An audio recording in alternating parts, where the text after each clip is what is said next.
And we are in the kitchen with Chef Paul Madison from none other than Madison's. Hi, Chef Paul. Hey, Linda, what how are are you? you making for us today? It smells so amazing already. Doesn't it, though? What are you doing? We're having fun.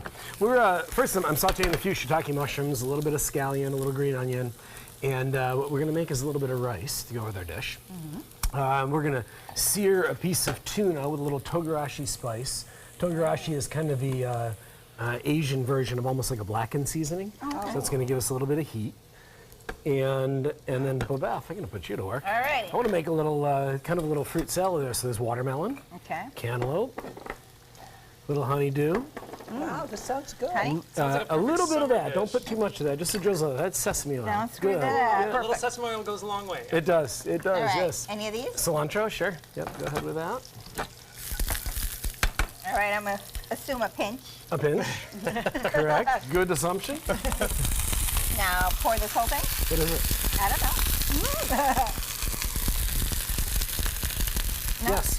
Okay. Yep. Great. And then yuzu, a dash of that. That's a Asian citrus. What is it called? Yuzu. Y-U-Z-U. Yuzu. Yeah, you can use it in making different dressings and different things. Jumping on Bobev. There you go. I guess I should have used the spoon. You're doing great. I should have tossed the saddle, literally. So that was just plain white rice? Yeah, it's a sushi rice, which is a real sticky rice. Stickier? Yep. So that was cooked, and then I'm sauteing that with a little bit of sesame oil again, and shiitake mushrooms. Did you use all the cilantro? Yeah, still make up. There we go. Beg, borrow, and steal. Yeah, So that's that was a good. pretty hot pan for the tuna. How long does Yeah. it cook? You just want to get a sear on all 4 sides, and I usually put the Togarashi spice primarily just on one side because it's enough. Okay. It's enough heat. And then a couple seconds on each side till it's Yeah. white. Yeah. Now we can leave it a little rare in the center. You can cook it all the way through, depending on what you like. Tuna, I like to keep it a little bit more rare, medium rare. It just keeps it a lot softer in flavor. So you I'd love to mentioned, see you do that. Yeah, right? you mentioned this is one of the meals on your wine dinner. Tell us about the rosé, because you seem like you brought a whole slew of them, and everyone is drinking something different. And everyone's drinking rosé these days, or they should be. It's that time of the year. So yeah, we brought a lot of different ones. I brought 2 sparkling. One is sweet, one is not so sweet. Okay. So the Brut is the dry, which is the first one. The last one is called a Cremant, which is an indication for sweet wine in a sparkling. You'll find That's that. what I have. It's delicious. Yeah, and so that's going to be our dessert wine. And then in the middle, we've got a few still wines. There's one from Italy, which is a blend of some Sangiovese grapes, the grapes we use in Chianti. And then we go next to Benziger. This is a little Grenache and a little touch of Syrah. From Oregon, all Pinot Noir. And then, Joey, you're drinking that Tavel. Tavel is kind of where rosé started. Southern France, Provence. So that's a blend of Grenache, typically Cincay, and also some Syrah in that one as well. So the idea behind rosé, like at one point it almost was like passé to say you wanted a rosé or drink rosé. Now it's actually a good thing? Yeah, I mean, it's funny because in this country anyway, rosé became white Zinfandel. So it became a very sweet wine. Which I like. Which is okay. So coming back to the rice dish now, you're stacking your rice? Yeah, just for fun. Why not? Oh, good. Yeah, sure. Have the rosé. Why not?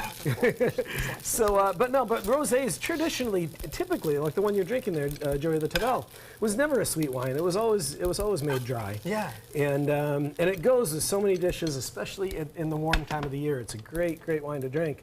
And it's becoming more popular again. People are taking it seriously again. They're realizing it's not just a sweet wine for the not so wine drinker, so to speak. Sure. Like people used to get picked on. I'm not going to say any names, Linda Linda. Carson. My husband said he was ashamed to go out to dinner with me because I drank white rosé. And look white at you. Zinfandel. You were just ahead of the trend. So, Do you want the slice? doesn't that look kind of fun? So, Chef Paul, you have the tuna sitting out. Is it resting? And what is Yes. the purpose of resting? So that as you slice it, typically you want to do that with beef, because when you go to slice it, you know the juices are all going to run out of it. Tuna is not so necessary to do that with, because it's firm enough that it's really not gonna bleed on you, so to speak, or juice on Wow. you. But we do keep it nice and rare because It's it's a rainbow of summer flavors. He just makes it so easy. And I think that I've always found with rosé, spicy dishes, Asian style dishes work really well.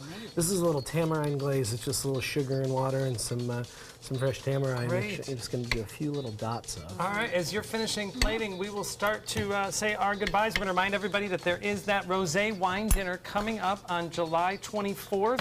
You can find out more information by going to madisons.com. Thank you, Chef Paul. Yes. Welcome. Cheers. Cheers, everybody. Linda Larson, thank you so much. It's great to have you. Thank and Linda you. Carson, we're so glad you're back. I'm so glad to be back. Yes, It was we're going fun to find away, but I out more miss you about Linda guys. Carson's I'm trip not your- all week. We'll be Yes, you seeing do. pictures from the Irish.